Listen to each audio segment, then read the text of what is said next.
भैया हमर विधायक हायन गौआ के सहायक हायन गौआ के सहायक हायन हो। ए जीजा खुश रही हैं तो हरी बहिनिया घरे के मुर्दुल हिनिया घरे के मुर्दुल हिनिया न हो। ए जीजा सबही बोलाए चुना मुनिया की घर के मुर्दुल हिनिया की घर के मुर्दुल हिनिया न हो। ए जीजा सबही बोलाए चुन मुनिया दुल्हनिया हमरे घर के दुल्हनिया रे घर के न हो। भैया मोरा विधायक हायन गौआ के सहायक हायन गौआ सहायक हायन हो।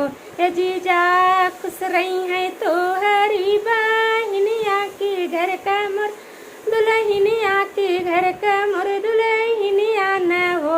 ए जीजा सगरी बोलाए चुना मुनिया दुल्हनिया मोरी घर का दुल्हनिया घर का न हो। ए जीजा सबही बोलाए चुना मुनिया दुल्हनिया रे घर का दुल्हनिया हमरे भैया का हो। समझ में आए? सुना था दिमाग से।